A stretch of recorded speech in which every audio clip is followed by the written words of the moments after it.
Welcome back. Another great question that we've been asked. Yeah. This is a big one. Yeah, it is. It is. Right. It's the one we probably get asked the most. We get asked the most, and I want to approach this from a very, as best as I can, non-biased approach. Sure.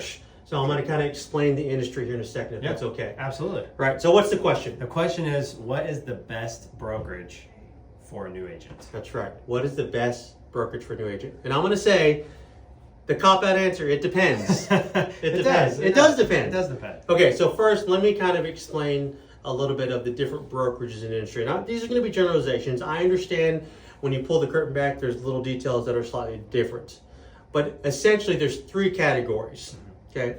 And the first category that was the main real estate firm of, let's say, how it originally started is called an independent style brokerage, right? Independent style brokerage. Yeah.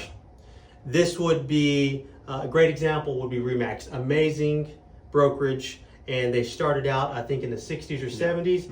And you showed up, right? And they would say, Adam, nice to meet you. Right. Awesome. Here's how much it's going to cost you at my brokerage. Okay. Good luck. Thanks. That's it. Throw you in deep water. You're literally Yeah. baptism by fire, some people would say. That's right. And that's it. You'd have to figure out anything on your own. Yeah. The Not a lot split of tools and was there's resources. not a lot of tools Yeah. and resources, not a lot of collaboration, not a lot of sharing. So it was purely an entrepreneurial spirit would have to go there. Yeah. Right? And they would take a small amount of your commission, right? But it would never cap. Right. Okay. Yeah. So small amount cap, and you would have the RE/MAX name, which is a great name, and it's independent. And there's still some independent models out there, but they're not as prevalent as they used to be. Yeah. Okay. So that's one type. It's a very entrepreneurial. It's not that they didn't help you, but you still had to go find the help on your own. Right. At the end of the day. Correct. There wasn't a roadmap. There wasn't a roadmap. There was not a path. Yeah. And that's why coaching, even like Mike Ferry, became so big. And if Yeah. you take a look at a lot of his clients, they're all RE/MAX people. Oh, there you go. Yeah. Because they needed it. They needed Yeah. it. That's right. Okay, and then let's jump to the other side. Yeah. Take a guess. Yeah. I'm guessing dependent. Dependent model. Now this model was heavily dependent. This is kind of more of what you're seeing a little bit more today. Yeah. Right? And this is where you're heavily dependent on the brokerage. Right. The prime example would be leads. Yeah. Okay, Yeah. so let me give Redfin as the example. Sure. Right? They have both pros and cons. But Redfin is a highly dependent model. Yeah. Right? Yeah. You get all the leads from them. That's right. You get paid for some places. I've heard agents that get paid a small salary, or they get paid to go show. Yeah, they they get do. health insurance, but they get the leads. Right. If they make this, Right. if that makes sense. Almost a little more like corporate structure. Yeah, a little bit corporate structure. Yeah. That's a good way to describe it. Sometimes you could be W-2, Yeah. but at the end of the day, you're very dependent on that model, which is fine. There's nothing wrong Yeah, with that. absolutely. It's just the way it is. People with big businesses in that. Yeah, and the downside with that is if you want to make a move, you don't get to move with the business. That's right.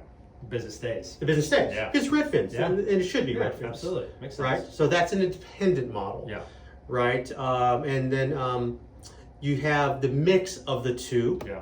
which, again, non-biased, but it was started by Gary Keller. Yeah.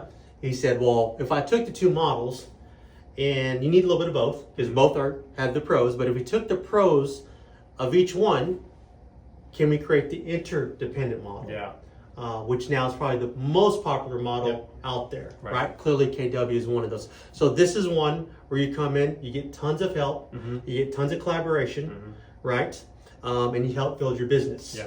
right? That's why it became the top real estate company in the world. Also, they're like, okay, well, can we provide some stuff to them? Right. So we're starting to see more market centers like ours provide leads, Yeah. provide support, Yeah. provide mortgage companies, Yep. provide ancillary income Yeah. through profit share, through mortgage company, yeah. through title company, eventually insurance. Yeah. Right? So we're more a partner to the person Yeah. versus, it's not that it's your non-partner, an adversary, but it is a more of a win-win situation. Right. That's one of our cultures and beliefs here at Keller Williams. Yeah. So the interdependent model. Okay. Now, that being said, all those have different values, and like anything, when you buy a car, Yeah. when you go out to eat, there's different values, Sure. right? Different costs associated with that, and that to me, Adam, is where the rubber meets the road. Absolutely. What do you want? Right. Do you want to be left alone? Yeah. Do you want somebody that you need to depend on? Yeah. Or do you want a mix of the two? That's right. Based on that, then you can have the conversation and see if any three of those models work. Yeah, absolutely. Right? Where we want to talk to you about the interdependent model and see if it fits for you. Is that right, Adam? That's right. And like, for example, one of the great things with interdependent, we have a productivity coach. That's right. As soon as you come in, day one, day two, you're in there coaching with Adam on how to build your business. That's right. Does that make sense? There's a path laid out for you, and you're going not just with me, but with everyone in the market center, with agents that have been in the industry for a long time. We've made mistakes. That's right. We know the turns that are going to come up through your business, and we kind of help you get there. And I think that's really interesting, kind of, Gary's take on it, because he's so good at it, is he looked at the two models and kind of merged them together. And that really is what Keller Williams is. It's a bunch of models and systems that are proven, right, that are there for you so that you can implement them, rather than just trying to kind of figure it out. Well, that's it. Why recreate the wheel? Yeah. We did another video that you should watch on what niche or how should I focus on, whatever. Right. Well, we have pathways or models for each one of those niches. Yeah. Not because we're some mad scientists, because people have been before us. Yeah. We've studied them. I call it R&D, rip off and duplicate. There you go. That's right. Absolutely. Right? Yeah. All right. How do you want to close this one out, Adam? Yeah, I think at the end of the day, right, with those three models, there's pros and cons to each of them. So I think you said that the most important thing is you really got to sit down and understand what you want.